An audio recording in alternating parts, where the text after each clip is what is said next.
Hi, I am AK. എല്ലാവർക്കും നമ്മുടെ ഒരു പുതിയൊരു വീഡിയോയിലോട്ട് സ്വാഗതം. അപ്പോൾ നമ്മുടെ ഇന്നത്തെ വീഡിയോ എന്താണെന്ന് വെച്ചാൽ എൻ്റെ ബൈക്ക് നമ്മുടെ ഹീറോ സ്പ്ലെൻഡർ ഒരു 21,000 കിലോമീറ്ററൊക്കെ ഇപ്പോൾ കഴിഞ്ഞു. അപ്പോൾ അതിൻ്റെ ഒരു ഓണർഷിപ്പ് റിവ്യൂ ആണ് ഞാനിന്ന് ചെയ്യാൻ പോകുന്നത്. അപ്പോൾ കുറച്ച് നെഗറ്റീവായിട്ടുള്ള കാര്യങ്ങളുണ്ട്, പോസിറ്റീവായിട്ടുള്ള കാര്യങ്ങളുണ്ട്.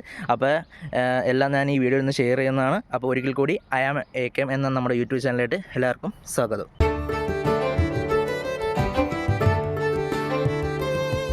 അപ്പോൾ നമ്മുടെ ഹീറോ സ്പ്ലെൻഡർ ഇപ്പോൾ 21,347 കിലോമീറ്റർ നമ്മുടെ വണ്ടി ഇപ്പോൾ നിലവിൽ ഓടിയിട്ടുണ്ട്. അപ്പോൾ ഇത്രയും കിലോമീറ്ററിൻ്റെ ഉള്ളിൽ നമ്മുടെ വണ്ടിക്ക് എന്തെങ്കിലും മേജർ ആയിട്ടുള്ള സർവീസോ കാര്യങ്ങളോ ഇതുവരെയായിട്ട് ഒന്നും തന്നെ വന്നിട്ടില്ല. ഒരു വലിയ പണികളോ കാര്യങ്ങളോ ഒന്നും തന്നെ ഉണ്ടാക്കിയിട്ടില്ല. ആകെ ഞാനിപ്പോൾ ഓടിച്ചതിന് ശേഷം എനിക്ക് സ്പീഡോമീറ്ററിൻ്റെ കേബിളൊന്നും നമുക്ക് മാറ്റേണ്ടി വന്നു. അല്ലാണ്ട് വേറെ ഒരു കംപ്ലയിൻറ്റും ഇതുവരെയായിട്ടും വണ്ടിക്ക് ഉണ്ടായിട്ടില്ല. അതുപോലെ ഇതിൻ്റെ മൈലേജ് എന്ന് പറഞ്ഞാൽ നിങ്ങൾ കേട്ടോ ഞെട്ടും. ഇതെന്ന് വെച്ചാൽ ഇത് മൈലേജിൻ്റെ കാര്യത്തിൽ ഈ വണ്ടി കിങ് ആണ്, നമുക്കൊന്നും പറയാനില്ല ഈ വണ്ടീനെ കുറിച്ച്. ഞാനൊരു ദിവസം 100 ദിവസം ഞാൻ പെട്രോൾ അടിച്ച് ഞാൻ ടെസ്റ്റ് ചെയ്താണ്. 77 കിലോമീറ്റർ ആണ് എനിക്ക് ഈ വണ്ടി ഒരു 100 രൂപയ്ക്ക് പെട്രോൾ അടിച്ചിട്ട് എനിക്ക് കിട്ടിയ മൈലേജ്. അപ്പോൾ ഒരു രക്ഷയില്ല, മൈലേജിൻ്റെ കാര്യത്തിൽ ഒരു രക്ഷയില്ല. പിന്നെ വേറൊരു അതാണ് എനിക്ക് ഇതിൻ്റെ ഏറ്റവും ഇഷ്ടപ്പെട്ട പോസിറ്റീവ് സൈഡ് എന്ന് വെച്ചാൽ മൈലേജിൻ്റെ കാര്യത്തിൽ ഒന്നും പറയാനില്ല. സ്പ്ലെൻഡർ എന്ന് പറഞ്ഞാൽ നമുക്ക് എല്ലാവർക്കും അറിയുന്ന കാര്യങ്ങളാണ്. അപ്പോൾ നിങ്ങൾ സ്പ്ലെൻഡർ യൂസ് ചെയ്യുന്ന ആളാണെങ്കിൽ നിങ്ങളൊന്ന് കമൻറ്റ് ചെയ്യാൻ നിങ്ങൾക്ക് എത്ര മൈലേജ് കിട്ടുന്നുണ്ടെന്ന്. പിന്നെ ഇതിന് നെഗറ്റീവ് എന്ന് പറയാനായിട്ടെന്ന് വെച്ചാൽ നമുക്ക് ആദ്യം പോസിറ്റീവ് തന്നെ പറഞ്ഞു തീർക്കാം. പോസിറ്റീവ് ഇനി വേറെ പോസിറ്റീവ് പറയുകയാണെങ്കിൽ ഈ വണ്ടി ഓടിക്കാൻ നല്ല സുഖമാണ്. എന്ന് വെച്ചാൽ നമുക്കിങ്ങനെ ഏതൊരു പ്രായക്കാർക്കും സുഖമായിട്ട് ഇരുന്ന് ഓടിക്കാനുള്ള ഒരു സീറ്റിംഗ് പൊസിഷനായാലും ഹാൻഡിലിൻ്റെ സൈസും എല്ലാം നല്ല കൃത്യമാണ്. പിന്നെ നമുക്ക് അങ്ങനെ എത്ര ദൂരം യാത്ര ചെയ്താലും അങ്ങനെ വലിയൊരു ക്ഷീണോ കാര്യങ്ങളോ എനിക്ക് അങ്ങനെ വരാനുള്ള. ഇപ്പം ഞാൻ ഈ വണ്ടിയോട് നിങ്ങൾ എൻ്റെ വീഡിയോ കണ്ടാണെങ്കിൽ അറിയാണ്ട് ഞാൻ ഈ വണ്ടി കൊണ്ടാണ് ഹൈ റേഞ്ച് ഇടുക്കി, ഇല്ലിക്കൽ കല്ല്, ഇങ്ങനെ പല സ്ഥലത്തും ഇടുക്കി ഡാമൊക്കെ കാണാൻ പോയാണെന്ന് വെച്ചാൽ നിങ്ങൾക്ക് അറിയാമല്ലോ, അവിടെയൊക്കെ പോകുമ്പോൾ മൊത്തം ഹൈ റേഞ്ചാണ്, ഭയങ്കര കയറ്റവും വളവൊക്കെയാണ് നിങ്ങൾക്ക് അറിയാം. അപ്പോൾ ഇതൊരു 100 cc താഴെയുള്ള വണ്ടിയാണ്. അപ്പോൾ ഈ വണ്ടി നമ്മളൊരു 350 cc വണ്ടിയുടെ അത്രയുള്ള പവർ നമ്മൾ പ്രതീക്ഷിക്കരുത്. അതൊരു നെഗറ്റീവായിട്ട് പറയാം. പക്ഷേ ഈ വണ്ടിയുടെ പ്രൈസ് വെച്ച് നോക്കുമ്പോൾ എന്ന് വെച്ചാൽ ഇതൊരു ബുള്ളറ്റിൻ്റെ പോലെ അത്രയും പൈസ വന്നില്ല ഈ ഒരു വണ്ടിക്ക്.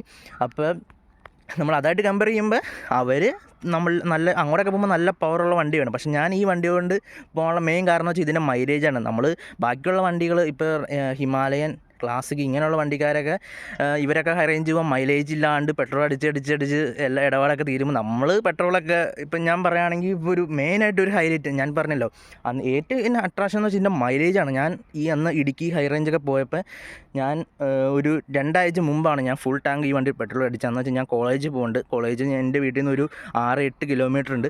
ആയിട്ട് ഞാൻ പോയി തിരിച്ച് ഒരു 2 ആഴ്ച മുമ്പാണ് ഞാൻ ഈ ഹൈ റേഞ്ച് പോകുന്നതിന് മുമ്പാണ് ഞാൻ ഫുൾ ടാങ്ക് പെട്രോൾ അടിച്ച് കോളേജിലൊക്കെ പോയി ഞാൻ ഹൈ റേഞ്ച് ഏകദേശം ഇടുക്കി ഡാമൊക്കെ നിങ്ങൾക്ക് അറിയാമല്ലോ, ഏകദേശം എൻ്റെ വീട്ടിൽ നിന്ന് ഏകദേശം 92 കിലോമീറ്റർ, അങ്ങനെ 9, 18, 2, 4 അങ്ങനെ 184 കിലോമീറ്റർ ഞാൻ പോയി തിരിച്ച് വന്നിട്ട് എൻ്റെ വണ്ടിയിൽ 3/4 ടാങ്ക് പെട്രോൾ കിടക്കണ്ടായിരുന്നു. അപ്പം നിങ്ങൾക്ക് അറിയാമല്ലോ, അപ്പോൾ വണ്ടിയുടെ മൈലേജ് എന്താണെന്ന് ഞാൻ പറയേണ്ട ആവശ്യമില്ല, നല്ല രീതിയിൽ മൈലേജ് വണ്ടിയാണ്. അതൊക്കെയാണ് എനിക്ക് ഏറ്റവും ഇഷ്ടപ്പെട്ടത്. ഞാൻ പോസിറ്റീവ് പറയാനുള്ളത് ഈ 2 കാര്യങ്ങൾ. ഒന്ന് വണ്ടിയുടെ മൈലേജ്, അതുപോലെ നമുക്ക് കംഫർട്ടാണ്, നമുക്ക് ഓടിക്കാനും കംഫർട്ടാണ്, ഭയങ്കര പാടൊന്നുമില്ല, അതുപോലെ ഭയങ്കര വലിയ വെയിറ്റൊന്നുമില്ല. അതുകൊണ്ട് നമുക്ക് ഏതൊരു പ്രായക്കാർക്കും നമുക്ക് ഹാൻഡിൽ ചെയ്യാൻ പറ്റും. പിന്നെ നെഗറ്റീവ് പറയുകയാണെങ്കിൽ ഇതൊരു നെഗറ്റീവ് വേണമെങ്കിൽ പറയാം. പിന്നെ ഒരു ഈ പവർ കുറച്ച് കുറവാണ്. എന്നുവെച്ചാൽ ഒരു സാധാരണ ഒരു ആൾക്ക് വേണ്ടുള്ള പവർ ഉണ്ട്. പിന്നെ ഒരു പ്രശ്നം എന്ന് പറയാനായിട്ട് എന്നുവെച്ചാൽ ഇതിന് ഒരു 4 സ്പീഡ് ഗിയർ ബോക്സ് കൊടുത്തത്, അതൊരു 5 സ്പീഡ് ഗിയർ ബോക്സിലും കൊടുക്കേണ്ടതായിരുന്നു എന്ന് എനിക്ക് തോന്നുന്നു. എന്നുവെച്ചാൽ ഒരു 5 ഗിയർ ബോക്സിന് കുറച്ചും കൂടി നല്ല. ഇതിന് 4 സ്പീഡ് ഗിയർ ബോക്സ് എന്ന് വെച്ചാൽ ഞാൻ പറയണത് എന്താണെന്ന് വെച്ചാൽ ഒരു 40-45 കിലോമീറ്റർ വരെ വണ്ടി നല്ല സുഖമായിട്ട് നമുക്ക് ഒരു സൗണ്ടൊന്നും ഇല്ലാണ്ട്. എന്ന് വെച്ചാൽ ഈ വണ്ടി നല്ല സ്മൂത്താണ്. ഒരു 40-45 വരെ നല്ല സ്മൂത്ത്, നമുക്ക് അറിയില്ല എന്ന് വെച്ചാൽ ഭയങ്കര വൈബ്രേഷൻ കാര്യമൊന്നുമില്ല. അതുപോലെ 45-ൻ്റെ മുകളിൽ ഒരു 50-60 പോകുമ്പോൾ എന്ന് വെച്ചാൽ വണ്ടി ഞാൻ അങ്ങനെ അധികം സ്പീഡിൽ ഓടിക്കേണ്ട ആളല്ല. ഞാൻ ഇതുവരെയായിട്ട് ഒരു 70-80 ഞാൻ ഈ വണ്ടി പോയിട്ടില്ല. എന്ന് വെച്ചാൽ ഞാൻ മാക്സിമം ഒരു 50 വരെ മാക്സിമം, അത് ഇറക്കത്തിലേക്കാണ് അത്രയും പോയിട്ടുള്ളത്. എന്ന് വെച്ചാൽ നമുക്ക് ആ എക്കണോമിയിൽ ഓടിച്ചാലാണ് നമുക്ക് മൈലേജ് കിട്ടുള്ളൂ. പക്ഷേ ഭയങ്കര പൊളിച്ച് ഓടിച്ചാൽ ഒരിക്കലും കാരണം വെച്ചാൽ മൈലേജ് കിട്ടില്ല കേട്ടോ, അത് നിങ്ങൾ ഓർക്കുകയേ വേണ്ട.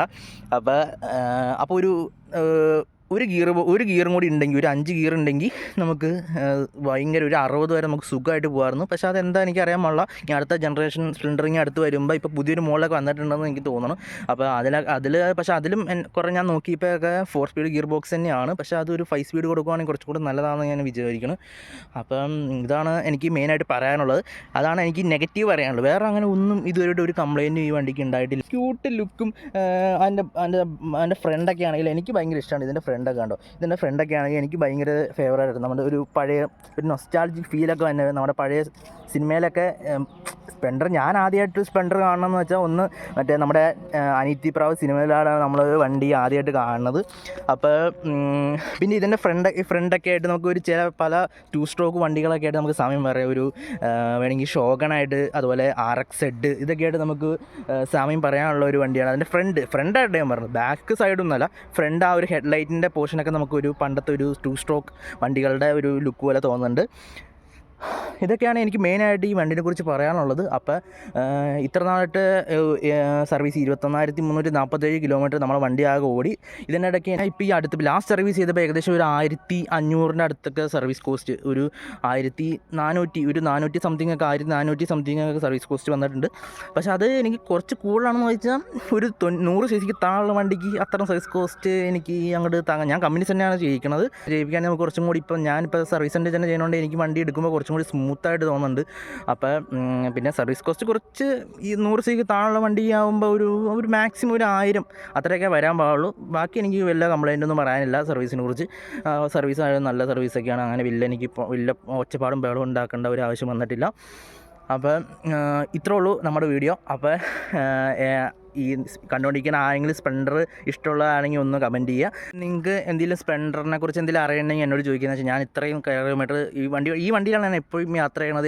അടുത്തും ദൂരെയൊക്കെ പോകുമ്പോൾ ഈ വണ്ടിയാണ് ഞാൻ എപ്പോഴും പോണത്. അപ്പോൾ നിങ്ങൾക്ക് എന്തെങ്കിലും സ്പ്ലെൻഡറിനെ കുറിച്ച് എന്തെങ്കിലും വണ്ടി നല്ലതാണോ, വണ്ടിക്ക് എന്തെങ്കിലും വേറെ കംപ്ലയിൻറ്റ് വണ്ടോ, ഇതൊക്കെ എന്നോട് ചോദിച്ചാൽ ഞാൻ കൃത്യമായിട്ട് പറഞ്ഞു തരുന്നതായിരിക്കും. ഞാനൊരു ഓട്ടോമോട്ടീവ് എന്തൂസിയാസ്റ്റും കൂടിയാണ്. അപ്പോൾ വണ്ടി അത്രയ്ക്ക് ഇഷ്ടമുള്ള ഒരാളാണ്, ഓടിക്കാനും എല്ലാ കാര്യങ്ങളും നോക്കാനൊക്കെ എനിക്ക് ഭയങ്കര ഇഷ്ടമുള്ള ഒരാളാണ്. അപ്പോൾ പിന്നെ ഇതിൻ്റെ മെയിനായിട്ട് ഇതിൻ്റെ ടയർ ഒക്കെ ആണെങ്കിൽ ഇതിൻ്റെ ബാക്ക് ടയർ ഞാൻ മാറ്റിയിട്ടുണ്ട്. ബാക്ക് ടയർ എന്ന് വെച്ചാൽ കുറച്ചും കൂടി നമ്മൾ എല്ലാവരും ഈ ബാക്കിലേക്ക് ഇരിക്കുമ്പോൾ വെയിറ്റ് നല്ലതായിട്ട്. പക്ഷേ ഫ്രണ്ട് ടയർ ഞാൻ ഇതുവരെയായിട്ടും ഈ 24,347 കിലോമീറ്റർ ആയിട്ട് ഫ്രണ്ട് ടയർ ഞാൻ ഇതുവരെയായിട്ടും മാറ്റിയിട്ടില്ല. ഏകദേശം ഇപ്പോഴും ഒരു 50% ടയർ ഇപ്പോഴും കിടക്കുന്നുണ്ട് ഫ്രണ്ടിൽ. പിന്നെ ഞാൻ ഫ്രണ്ടും ബാക്കും ഞാൻ എയർ അല്ല അടിക്കണം, നൈട്രജൻ അടിക്കാറ്. അപ്പോൾ അതിൻ്റെയും കൂടെ കുറച്ച് അഡ്വാൻറ്റേജ് ഉണ്ട്. അതുകൊണ്ട് ബാക്ക് ടയർ നമ്മൾ മാറ്റേണ്ടി വരും. ബാക്ക് ടയർ ഇപ്പോൾ ഞാൻ കുറച്ചുകൂടി നല്ല ഗ്രിപ്പുള്ള നല്ല ടയർ ഇട്ടണത്. പക്ഷേ ബാക്കിൽ അധികം വെയിറ്റ്, ഫ്രണ്ടിൽ അധികം വെയിറ്റ് വന്നില്ല. അപ്പോൾ ഗൈസ് ഇത്രേ ഉള്ളൂ ഗൈസ് നമ്മുടെ വീഡിയോ. അപ്പോൾ എല്ലാവർക്കും ഈ വീഡിയോ ഇഷ്ടപ്പെടുന്നു വിചാരിക്കുന്നു. ഇഷ്ടപ്പെട്ട ലൈക്ക് ചെയ്യുക, ഷെയർ ചെയ്യുക, സബ്സ്ക്രൈബ് ചെയ്യുക. അപ്പോൾ നമുക്കൊരു പുതിയൊരു വീഡിയോ ആയിട്ട് നമുക്ക് വീണ്ടും കാണാം. Bye bye.